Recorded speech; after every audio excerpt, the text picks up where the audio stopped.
What's up, guys?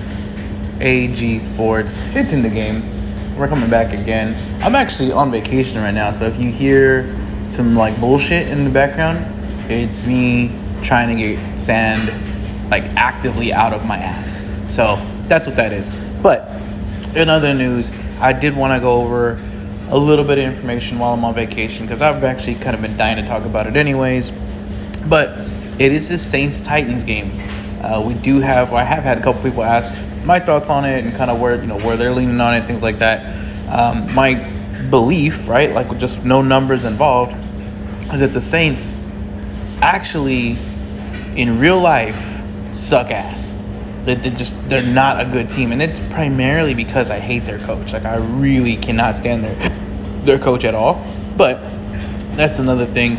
The talent on the field is okay, right? The receiving core is okay. The running back room is okay, especially if and when Kamara gets back. It's okay, but it's not great. Derek Carr, okay. Everything is just kind of okay. They're not really great at anything. They're not really too sucky at anything, but they do have some schedule issues. They play in an easy conference, so that's not such a big concern. But also, again, coach is just really, really shitty. I'm not really sure why he even has a job, why he got this opportunity. He's coached before, and I think his record was something like 2-18 or 4-16 or some just god-awful record. So anyways, let's get into the numbers, though. Oh, on the flip side of that, I think the Titans, Mike Vrabel, coach good, average to above average, good, not great, but good, right? Can get his guys to the playoffs, working with subpar talent in a lot of different aspects of the field, but he manages to always kind of be at least in the hunt, right? So when we put these numbers to the spreadsheet, what does it look like? And if you're looking at your screen, you can kind of see what it looks like. Basically, and this is going off of a lot of, obviously, last year's Madden data, but it does account for changes in free agency and teams and swaps. The only thing that's not really accounted for, at least entirely accurately here, is going to be rookies.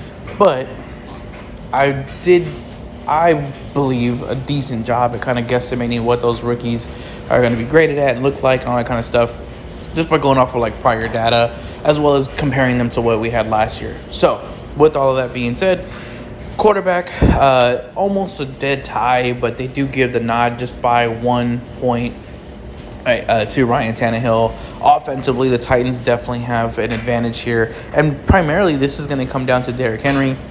Alvin Kamara, if he were playing, would probably even this out a little bit more, but defensively, the Saints are about a little over a point and a half, almost 2 points better than the Titans as far as stats are concerned. The thing is, defenses typically start off a little bit slower, only because in the off season they're not getting to hit as much, right? Most teams are not trying to get their teams hurt and injured and all that kind of stuff, so they're not really going all out. They're not doing a whole lot of tackling and actually taking to the ground and things like that. So that's a little bit of a concern if you're relying on a defense to win you this first game or two. But that being said, either way, they have about a 2-point advantage. That is the Saints.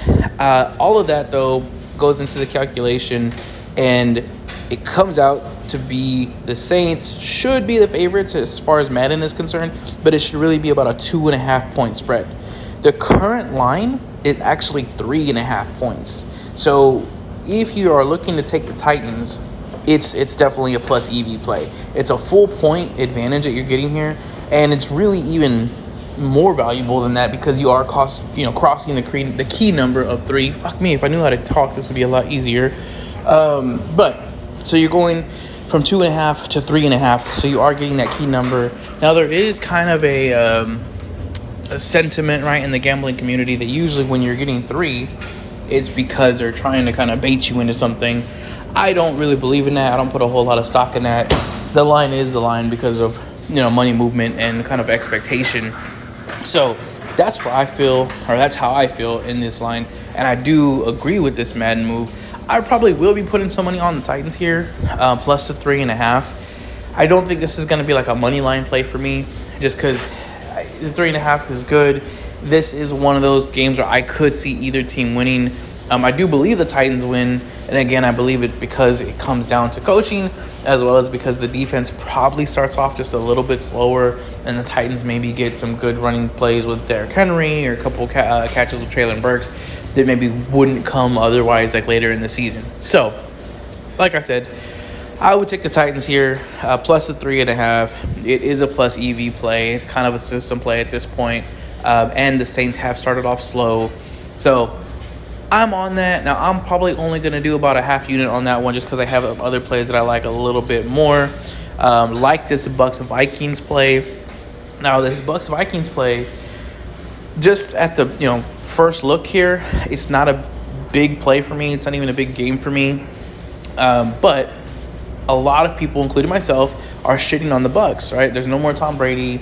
The coach is terrible. The coach sucks, all that kind of stuff. And it's true. Right, like they don't really have a great unit on the field anymore other than maybe the receiving core. And that's if you think Mike Evans is still as good as he was, 3-4 years ago. That being said, if you look at this on paper, the Vikings have the edge in quarterback play, obviously, right? Whether it's Baker Mayfield or Trask or whoever, I'm going to give the nod to Kirk Cousins here, and by quite a bit. Offensively, it says the Bucs have the advantage, and I'm assuming that, again, is because of the receiving core. I don't really agree with that. Alexander Madison is a step down, in my opinion, but I think offensively, just on the eye test, this is, like I said, my opinion, I'm going to give the nod to the Vikings. That's not what it says on paper, but the Vikings, to me, with just a better receiving core, especially now that they add Addison. Now, he probably, again, won't be, great right out the gate in the very first game, but the receiving core itself is really good compared to an aging, Mike Evans and Chris Godwin, who's been good but inconsistent. Defensively, the nod does go to the Bucs here, and I think that's pretty accurate. Offensively, like I said, if anything, I would say this is a tie. If not, maybe just a slight lean to the Vikings, even without Dalvin Cook. The Bucs running room is just not great. The receiving core is just not great. The Vikings on the other end, Alexander Madison can get it done. He's good, at least, average player. Justin Jefferson and Addison, they're going to do what they do. You have a decent tight end room now as well. The whole offensive line is actually better. They actually got upgraded there. So everything there, like I said, makes it at least a tie, if not a little bit better. But either way, when we look at the numbers that we have right here in front of us, what Madden's giving us, it does say that the Vikings obviously should be the favorite, but it is leading to a 4.3 point favorite. Let's just go ahead and round it and say 4.5. And even if we were to kind of not take up their offense just a little bit to make it like where they're both at 26, it would bring us to about a little over 4.5. Let's say a 5-point difference. But the current line is 6.5. It's Bucs plus 6.5. So I don't like the Bucs at all. This would be strictly just a line play, right? Like, it's just a lot of value to be leaving on the board. Whether you're taking 4.5 or 5 as a true line, and you're going to get a 6.5. Pretty much give me the 6.5. But on that note, I'm not taking this just yet. I'm going to wait until we get closer to kickoff, because this is one of those very lopsided games as far as the public is concerned. I could see pretty much all of the money coming in here on the Vikings and getting this line up to 7, hopefully even 7.5. But if it gets to 7, I'm going to take it. So as it stands right now, it's a play for me, but it's probably a very small play. It's like a quarter to a half unit, maybe even just put this in like a round robin. A couple of underdogs that we like the Titans and the Bucs, and just kind of do it that way or have it play that way. If it does get to 7, though, I will make it an official half-unit play. But just keep this one on the board. Like I said, don't put anything down on this one just yet. Let's just kind of see where this line goes. Like I said, I can only see this line moving in one direction.